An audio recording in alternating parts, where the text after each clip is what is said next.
ప్రతి మానవుని యందు కూడాను యవ్వనం లోపల క్రమక్రమేణా పెరుగుతూ వచ్చేటప్పటికి as man grows older, మధురమైనటువంటి వంటలు వండుకుంటాడు.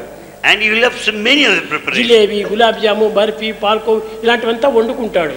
He likes so many sweets, jalebi and other sweets. వండుకొని ఒక లేత అరిటాకులో పెట్టుకుంటాడు. And all these sweets, delicious items, are served on the plantain leaf. బ్రహ్మార్పణం, బ్రహ్మహవి, బ్రహ్మాగ్ను, బ్రహ్మనాహృతం, బ్రహ్మైవ దేవ గంతవ్యం అని ప్రార్థిస్తాడు.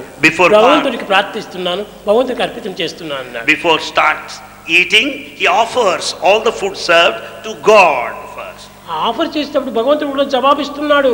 God also replies. కానీ ఆ జవాబు తాను వినటం లేదు. But he is not listening. ఒరే పిచ్చివాడా, ఓ madcap, అహం వైశ్వానరో భూత్వా ప్రాణినాం దేహమాసిత ప్రాణాపాన సమాయుక్త అచాన్యం తితుద్భిజం. God responds to our prayer telling, I am in the form of Vaishvanara.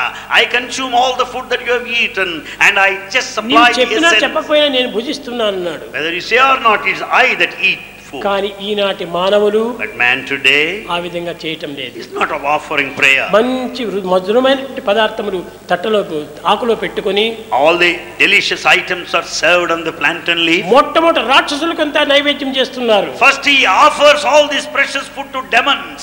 ఎవరా demons? Who are the demons? కామ, క్రోధ, లోభ, మోహ, మద, మాత్సర్యములు అంతా కూడా అర్పితం చేస్తున్నారు. The food is offered to the demons of anger, the lust and the greed and so on. వాళ్ళంతా తిని మిగిలిపోయినటువంటి పాడైపోయినటువంటి ఆకును కొండపోయి దేవునికి అర్పితం చేస్తారు. And demons start eating all this food offered to them and only remnants, residue is offered to God. దైవానికి అర్పితం చేయాలి. First you should offer to God. అదే ఆ దైవం ఎవరు?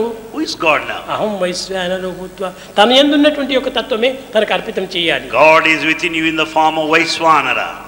వైశ్వానర రూపంలో ఉంటున్నాడు. He is in the form of Vaishvanara.